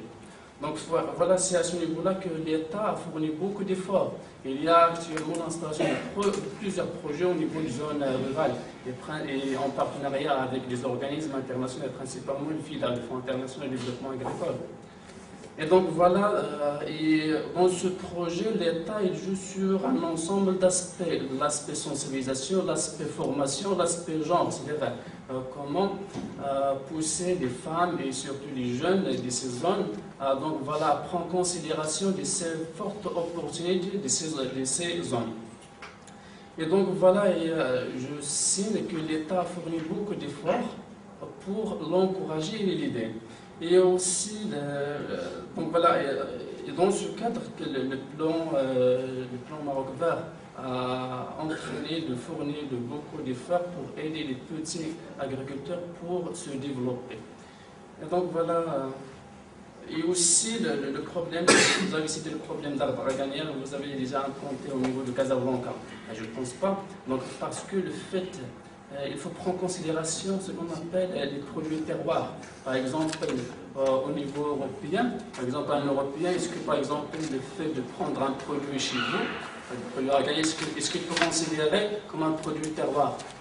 Donc parce que le fait de dire produit terroir, donc voilà, il faut respecter un ensemble de critères. Et donc le fait de dire produit terroir qui donne la valeur à ces produits. Donc c'est pas parce que, donc voilà, on ne peut pas jouer sur l'économie d'échelle, mais par contre, on peut cibler sur ces produits qui donnent la valeur. Et ça pose le problème de la commercialisation de ces types de produits. Donc voilà, au lieu de réfléchir comment on développe, par exemple, des agricultures au niveau du parc urbain, il faut développer comment on développe des opportunités principales à la commercialisation de ce type de produits, c'est principalement les produits terroirs. Et donc il y a beaucoup d'initiatives à ce niveau-là, principalement la création de profiter des zones touristiques et création des kiosques au niveau du site touristique pour ces produits terroirs, des vitrines de produits terroirs. Merci. Alors peut-être que je vais commencer par la dernière question puisque c'est la plus fraîche dans ma mémoire et puis vous m'aiderez si jamais je ne répondais pas à toutes vos questions. D'abord, pour répondre à votre préoccupation, vous savez, quand on fait un petit projet, économiquement, effectivement, il n'est pas bien. C'est un petit projet. Si vous faites que de l'agriculture, dans ce petit projet, un petit bout de terrain, ce ne sera pas rentable, c'est normal. Mais si c'est un petit bout de terrain où il y a beaucoup de choses, et aujourd'hui, la multifonctionnalité est quelque chose de très très important. Il faut développer. Donc il faut porter plusieurs casquettes. Il faut savoir être pédagogue, il faut savoir faire de l'animation, il faut aller. Moi je suis allée, j'ai visité un agroparc en Allemagne, à Berlin, je vous assure que c'est superbe. Et c'est à la restauration, il y a un petit restaurant. Les gens viennent déguster les produits qui sont au milieu de Berlin, à l'intérieur de Berlin, au milieu de Berlin, en plein Berlin. Quand il fait beau, et en plus, ils n'ont pas beaucoup de soleil, donc il fait toujours gris, tout ça. Donc là où ça marche, et vous savez, ils n'ont pas travaillé la terre, fait des creux, des terres, non, c'est des boîtes, c'est des caissons, c'est des sacs, et des lieux où ils ont des expériences où les enfants viennent des écoles. Donc toute l'année, les enfants viennent, enfin, toute l'année, la période de l'année où il y a de l'agriculture. Puisque chez eux, c'est 6 mois dans l'année, donc le reste du temps, c'est fermé. Mais je vous assure que vraiment, il y a des choses formidables à faire. Il faut justement changer le paradigme, c'est ça, c'est ne pas rester que dans des visions fermées. Parce que c'est ça le problème de l'économie. Une fois qu'on est engagé dans un circuit, eh ben, on ne voit plus rien autre chose. Aujourd'hui, il faut peut-être fermer la porte à rien. Là où on peut faire, il faut faire. 2. Vous avez parlé des produits du tabac, bien sûr. Il y a les produits terriens, il y a les autres. Pourquoi est-ce que vous voulez priver de mettre des arganiers là où il n'y en avait pas autrefois? Pourquoi? Vous savez que l'arganier, il a d'autres fonctions que de... D'ailleurs, moi j'ai 5 arbres, c'est pas avec 5 arbres que je vais faire de l'amande. Mais les 5 arbres sont pédagogiques.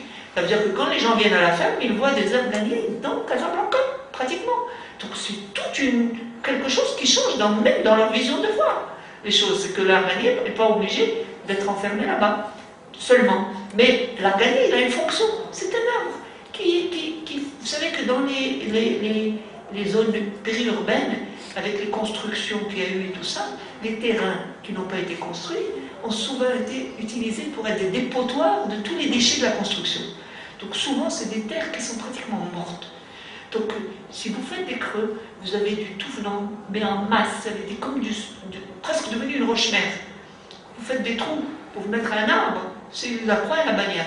Donc quand vous mettez des arbres qui arrivent à fracasser la roche, qui arrivent à rendre la fertilité au sol, mais c'est extraordinaire. Donc il faut pas fermer les portes, tout ça. Mais sinon, je suis d'accord avec vous, qu'il faut travailler dans la montagne, mais il faut travailler aussi dans la ville. Aujourd'hui, c'est incontournable. C'est pas moi qui le dis, ce sont les nouveaux schémas d'aménagement, parce qu'aujourd'hui, vous savez, à Casablanca, je vous donne un ordre de grandeur. Vous savez que la moyenne internationale, mondiale, d'espace vert par habitant, c'est entre 10 et 12 mètres carrés. Alors, je ne sais pas quel est votre métrage ici au niveau de la surface par Oujda, mais je sais qu'à Casablanca, c'est entre 0,5 et 1 mètre carré par habitant. Vous imaginez un peu? C'est même pas 10%. C'est-à-dire, on est à 10% de la moyenne. Ça veut dire quoi? Ça veut dire qu'en termes de santé publique, nous sommes complètement loin. Ça veut dire qu'il va y avoir des problèmes de santé, des problèmes de respiration. Donc aujourd'hui, il faut créer des petits espaces verts. Il faut faire en sorte que les terres ne soient plus dérogation simplement pour construire des immeubles et encore des immeubles. Aujourd'hui, il faut donner de la place à la nature parce qu'on en a besoin. On a besoin de la photosynthèse, on a besoin de l'oxygène. Vous savez qu'un arbre nous donne de l'oxygène. Quand vous mettez un arbre au milieu de la ville, eh bien, il absorbe le gaz carbonique et vous donne de l'oxygène. Vous ne vous rendez pas compte du travail que fait un arbre.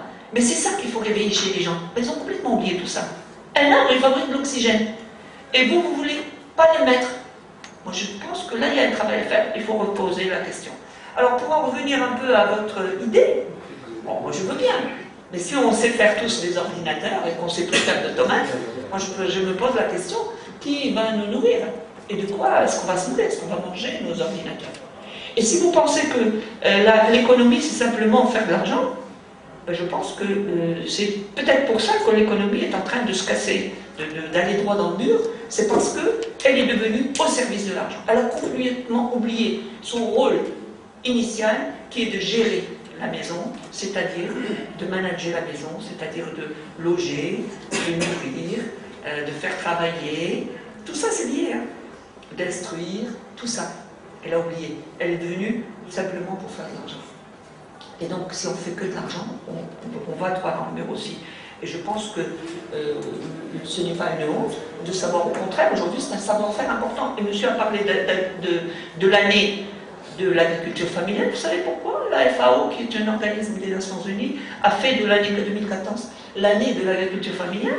Mais parce qu'ils se sont rendus compte que c'était très important, et que ceux qui avaient encore cette dimension de faire de la subsistance, et de, bien sûr, il ne faut pas en rester là, eh bien, ils avaient une chance de survie plus que les autres. Parce qu'aujourd'hui, le gros problème dans l'économie, et je vous le dis et je l'assume, c'est la sécurité alimentaire. Aujourd'hui, la sécurité alimentaire est menacée. C'est-à-dire que nous sommes voués, avec tout ce qui se passe, avec tous ces changements climatiques, même avec les savoir-faire de l'agriculture top du top, et bien aujourd'hui, ils sont pris au piège. Et donc ça, il ne faut pas le perdre de vue. Aujourd'hui, si on a encore cette capacité, il faut l'accrocher, bien sûr, il faut l'améliorer, il faut accompagner, il faut coacher. Et le marché mondial, pourquoi pas? Nous, on peut devenir des greniers, pourquoi pas? Si on sait faire bien, on peut venir des greniers et on peut vendre. Aujourd'hui, plutôt que de vendre nos terres aux Chinois qui viennent s'installer de partout dans le monde et qui vont aller acheter des terres et louer des terres et faire de l'agriculture, vous savez pourquoi? Parce qu'ils sont 1,7 milliard et qu'eux sont menacés plus que n'importe qui par la sécurité alimentaire. Et aujourd'hui, ils vont aller faire de l'agriculture dans les autres pays. Et l'Afrique, c'est leur grenier aujourd'hui. Alors si l'Afrique est le grenier des Chinois et qu'elle ne peut plus nourrir les Africains, ben, elle se pose des questions. Moi, je me pose des questions. Est-ce que c'est véritablement ça, faire de l'économie, pour que les Chinois viennent nous apporter leur façon de faire des ordinateurs et en même temps nous faire oublier que nous savons nous nourrir? La sécurité alimentaire, c'est l'autonomie tout court. Je ne dirais pas l'autonomie alimentaire, mais l'autonomie tout court. L'indépendance. Si vous êtes dépendant par le ventre, on fait de vous ce qu'on veut. Et aujourd'hui, l'agriculture, elle est de plus en plus dépendante. On ne sait plus faire nos semences. On veut abandonner les semences pour acheter des semences toutes faites, des semences hybrides qui ne se reproduisent plus. Vous vous imaginez un peu de tout le savoir-faire et puis tout le patrimoine, toute l'autonomie qu'on avait de pouvoir faire un produit qui avait une histoire, c'est un patrimoine génétique, une histoire qui s'adaptait au biotope, qui se développe bien, une graine. Ça vous paraît banal. Eh bien la graine, mes amis, c'est une merveille. Quand je travaille sur une graine, je ne suis pas agronome, je ne suis pas biologiste, mais le peu que j'ai appris de la graine me fait dire chapeau bas. Pourquoi? Parce que c'est une exception. Une petite graine de tomate, vous avez parlé de tomate, je reviens à la tomate, qui fait le bout d'un stylo, hein? Il y a le petit bout d'un stylo, à la tête du stylo. Quand vous la mettez en terre, vous savez le faire, et bien au bout de 3 mois, elle vous donne jusqu'à 7 kilos. Alors dites, montrez-moi quelle est cette finance qui peut faire cet investissement. Montrez-le-moi. Donc si on sait faire des bonnes tomates, si on sait faire de la bonne agriculture, on peut développer toute une industrie autour. On peut développer même des programmes, même des applications, pourquoi pas. Mais en restant dans l'équilibre. Ce que je dis, ce n'est pas fait que de l'agriculture, mais si vous savez faire que ça, eh bien faites-le bien. Et en le faisant bien, inscrivez-vous dans le développement, mais pas mépriser ça pour faire autre chose et après on ne sait plus rien faire. Croyez qu'en faisant des ordinateurs chez nous, on va être compétitif avec les Chinois ou les Indiens ou les Américains? On a beau rattraper des centaines d'années de retard en étant hyper intelligent, on ne sera jamais compétitif. Donc, eux, ils font leurs ordinateurs, nous, on apprend à faire d'autres choses avec les ordinateurs. On n'est pas obligé de faire que des ordinateurs, mais on peut faire, maintenant qu'il y a la sécurité alimentaire, qu'il y a l'autonomie alimentaire, que ça devient une préoccupation mondiale, eh bien, faisons de notre agriculture une agriculture à la hauteur qui puisse vraiment être compétitive. Et le bio est une très bonne ressource, mais elle n'est pas simplement que pour l'export. Le bio est d'abord une histoire de santé des ressources naturelles, une utilisation de ressources naturelles. Vous savez, quand on fait du bio, c'est pas simplement pour faire des produits sans produits chimiques, mais c'est parce qu'aujourd'hui, la terre l'exige. Aujourd'hui, nos ressources en eau l'exigent. Vous savez, quand vous faites de l'agriculture conventionnelle, vous utilisez plus 10 fois plus d'eau que quand vous faites une agriculture. Pourquoi? Vous savez pourquoi? Je vais vous le répondre, monsieur. Oui? Vous savez pourquoi? Parce que le sol devient acide, le sol devient mêlé. D'ailleurs, le paysan, quand il parle d'injecter des engrais, il dit le melha. Et le melha, ça veut dire que ça rend le sol plus rêche, plus soucieux, plus besoin d'eau, et qu'il y a plus besoin d'eau. D'accord? Donc ça veut dire qu'avec un stress hydrique, des sols acides, des sols qui demandent plus d'eau, on se pose la question, est-ce que vraiment on est sur la bonne voie? Donc automatiquement, il faut reconvertir tout ça. Les pH élevés, on a des problèmes d'acidité, on a des problèmes d'eau, et on continue à faire des choses qui vont nous mettre droit dans le mur. Donc moi c'est une question de raisonnement, de logique, c'est tout. Je ne suis pas spécialiste de la question, mais je pense que les spécialistes se penchent sur ces questions. Il y en a beaucoup qui commencent à se pencher sur la question et à se poser des questions. Donc, effectivement, si on fait du bio, c'est parce que les sols, aujourd'hui, ils en ont besoin. Vous savez pourquoi aussi, quand on fait du bio, le bio, pas le bio qui va faire que de l'argent aussi, parce que celui-là, au bout d'un moment, il va devenir raisonné, obligatoirement. Le bio qui fait sans la biodiversité, ce n'est pas du bio. C'est une agriculture qui va exploiter encore les sols à outrance, et puis qui va fatiguer les sols, et qui au bout d'un moment ne peut plus. Parce qu'un sol se régénère parce qu'il y a des rotations. Il se régénère parce qu'il y a des associations de cultures. Un sol se régénère parce qu'il y a plusieurs produits ensemble. Ici, on n'est pas tout seul. On n'est pas dupliqué, comme ça, on n'est pas cloné. On est diversifié. Et c'est comme ça qu'on s'entend bien. Il y en a qui viennent d'Afrique, d'autres qui viennent d'Afrique subsaharienne, d'autres qui viennent d'Afrique de l'Est, autres. Nous, on est du Maroc, et même du Maroc. Moi, je suis de Casa, vous êtes tous là, d'autres viennent de notre région, etc. C'est la biodiversité, et c'est comme ça qu'on a passé une bonne matinée ensemble. Donc, la biodiversité, c'est un phénomène naturel. L'Ikhtilaf Rahma, disons-nous dans notre culture. L'Ikhtilaf Rahma, la biodiversité, la diversité et miséricorde. Et même en agriculture, et surtout en agriculture. Parce qu'en agriculture, c'est la nature, et la nature, elle nous a donné des grandes leçons, mais qu'on a complètement oubliées. Et aujourd'hui, on négocie en disant, mais non, il faut faire plus d'ordinateurs. Ah, mais non, l'économie, il ne faut pas faire ça.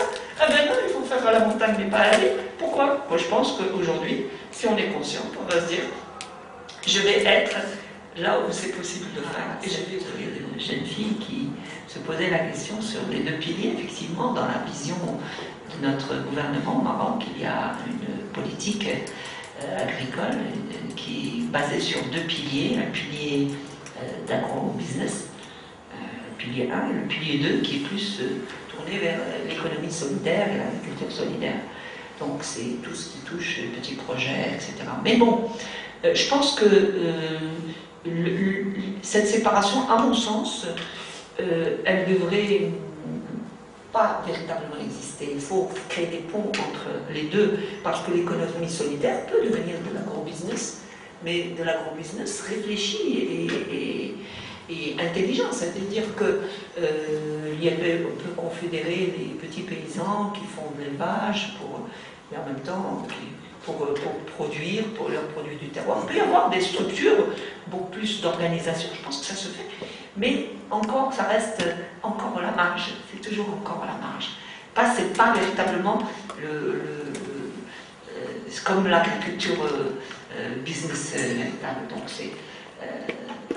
il y a à faire, quand vous parliez de survey, effectivement il y a des niches qu'il faut développer, mais en même temps il y a des gros problèmes et qui ne vont pas ensemble. C'est-à-dire que si on fait survey simplement l'élevage, ça veut dire nourrir c'est vraiment l'élevage dans les pâturages, dans les parcours. Or, nous savons que nous avons un gros problème de parcours, que nos montagnes sont désertifiées de plus en plus, et qu'il faut les replanter, et qu'il faut faire un travail énorme, et un travail de conscientisation. C'est-à-dire que là où vous allez, dans les régions où vous allez, il y a un travail à faire pour replanter les parcours. Et ça doit être le travail de tout le monde, des communes, des politiques, des populations, des élus, des entrepreneurs, des paysans. Il faut que ce soit un travail collectif.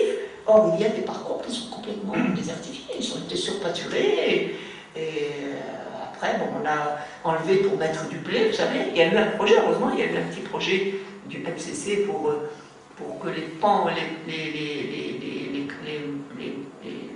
les montagnes, enfin comment on appelle ça, pour que les montagnes soient replantées avec des arbres de l'arboriculture fruitière en zone pluviale.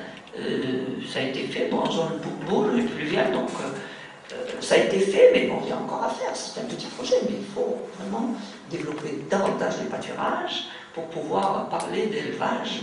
Il faut plus de formation pour les gens. Il faut penser à comment on va les nourrir, si c'est en bio. Quelle nourriture? Qu'est-ce qu'il va faire cette nourriture? Vous savez, il y a plein de niches. Il y a plein que du travail, que de l'économie, que de l'organisation. Mais ça mérite d'être une réflexion globale, dans un projet global. Et un projet global où l'industrie est aussi intéressée, où le commerce est aussi intéressé. Ce n'est pas une affaire de l'agriculture tout seul, ou du ministère de l'Agriculture tout seul. C'est une affaire du ministère de l'Agriculture. C'est une affaire de l'éducation. C'est une affaire, vous savez, c'est ça le véritable projet. Une affaire du commerce, du ministère du Commerce. C'est une affaire, tout ça, aussi bien le commerce intérieur que le commerce, la distribution. Et bien, avec ça, vous pourrez avoir d'excellents projets. Et c'est valable pour tous les pays. Hein. Ce que je dis là, c'est pas simplement valable pour le Maroc.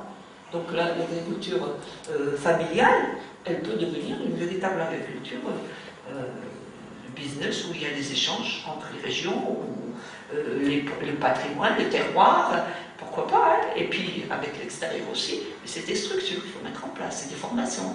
Et vous, ici, à HEN, par exemple, voilà des niches sur lesquelles on devrait travailler, les économistes.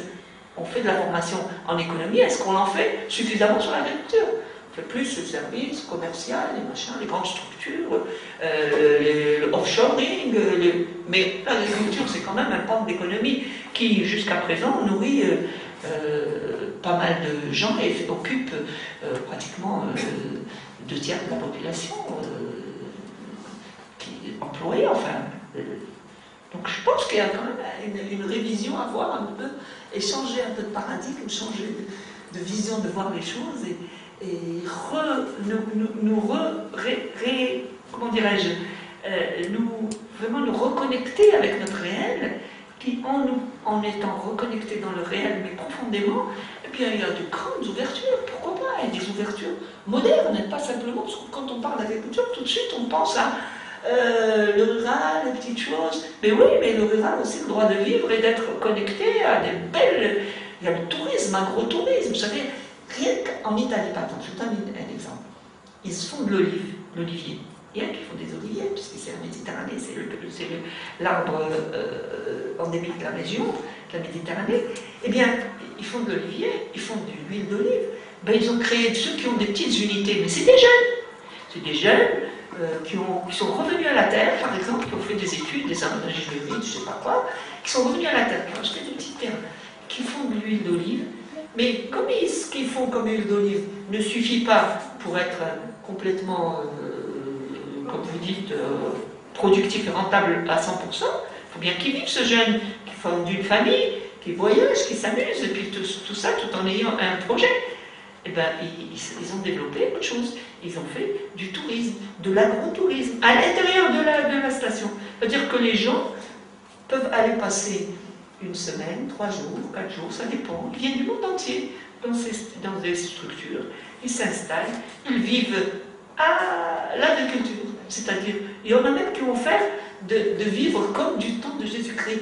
Alors les gens ils viennent, ils s'habillent avec des choses en peau, et des gens qui ont envie de folie et qui payent pour ça. Et ils viennent, ils ramassent les olives en période des oliviers, ils vont voir le masra en pierre avec l'âne qui tire. Bon, bien sûr, ils achètent l'huile, mais c'est pas celle-là qu'ils vont acheter. Ils vont acheter après les bidons avec signature, etc. Nous, on a des productions de safran. Eh bien, les choses de safran, moi j'ai vu des programmes à l'étranger, en France, dans le nord de la France. Et dire que le safran, il a besoin de chaleur et tout. Eh bien, du côté de la Bretagne, il y a une petite exploitation de safran sur 3000 m². Et la femme qui a fait le safran, elle était venue une fois à Tiléouine, et qui avait vu les exploitations de safran, et elle est partie, elle a pris des bulbes, et elle est allée louer un terrain, ou elle a acheté un terrain, on sait clairement, je ne sais pas. En tous les cas, maintenant, vous savez ce qu'elle fait? Elle fabrique son safran, et elle invite les gens chez elle. Ils viennent ramasser 5 étamines de safran pour 5 € dans un kilomètre. 5 étamines. C'est-à-dire que l'entrée, c'est un droit d'entrée, mais en même temps, pour ramasser 5, pas plus. Donc il y a ça, c'est de l'argent. Ensuite, elle a fait des confitures, toutes sortes de confitures à base avec des voisins qui font des fraises, qui font des prunes ou autres, où elle a mis du safran. Elle a mélangé du thé à l'âche, elle apporte du thé bio, et donc elle a créé une structure où elle fait plein de choses. Et en même temps, elle fait tout un cours didactique sur le safran, l'utilité, le nutritif, ce que ça rapporte au corps, etc., sur le plan alimentaire, les recettes. C'est de l'argent tout ça. Pourquoi vous voyez dans l'agriculture simplement les produits et c'est pas cher? Ben non, il y a plein de choses. Simplement, il faut avoir de l'ingénierie de ça. Et l'ingénierie se développe dans les écoles. Si on n'en parle pas dans des écoles comme celle-là, qu'est-ce qui va le faire? Si ici on veut tout simplement cantonner l'agroécologie ou l'agriculture solidaire ou l'agriculture familiale ou le terroir simplement aux écoles de l'agriculture, et les autres, ils ne vont pas faire du commercial de ça, ils ne vont pas faire de l'emballage pour ça, ils ne peuvent pas fabriquer des étiquettes pour ça, ils ne peuvent pas créer des imprimeries où ils vont travailler ces produits, des recettes, je n'en sais rien. Mais il y a plein de choses à faire. Moi je pense qu'il faut déboulonner. Donc, faut sans faire sauter les petits boulons qui ferment, les schémas, et qui nous enferment dans des schémas, et se laisser. C'est ça, aujourd'hui, dont a besoin l'économie, et l'économie sociale, et toutes les sociétés. Et je vous remercie infiniment.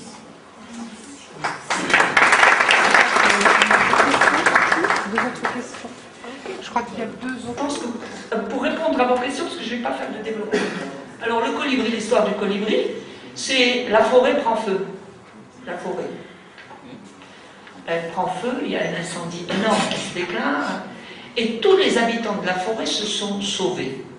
Les lions, les tigres, les chats, enfin je ne sais pas, tout ce qui habite dans la forêt, les singes, les gros, tout le monde se sauvait, les grands oiseaux et tout. Et puis il y avait un tout petit oiseau, lui, qui, qu'est-ce qu'il faisait? Il allait dans la rivière, il remplissait son bec d'eau, et il revenait pour éteindre le feu de la forêt. Alors imaginez un peu le petit colibri comme ça, il va éteindre le feu. Et des grands aigles et des grands oiseaux qui passaient par là. Mais qu'est-ce que tu fais, colibri? Mais tu es fou, tu ne vas pas être pas avec ta goutte d'eau que tu vas éteindre la forêt. Il a répondu, je fais ma part. Donc nous sommes tous capables de faire notre part. C'est-à-dire que, à partir du moment où on est convaincu, c'est vrai qu'il y a des difficultés, c'est vrai qu'il y a des problèmes, c'est vrai que, mais impossible n'est pas français. Moi, c'est ce qu'on m'a appris quand j'étais toute gosse. J'ai appris ce mot-là. Et je les remercie pour ceux qui l'ont appris. Je remercie également infiniment Madame Gérali, qui est venue nous rappeler qu'il existe une très belle philosophie de la vie. En fait, cette philosophie de la vie nous appartient tous. C'est une relation à la terre, mère, nourricière, et ne l'oublions pas. Voilà. Merci beaucoup. À la prochaine, samedi prochain, Inch'Allah.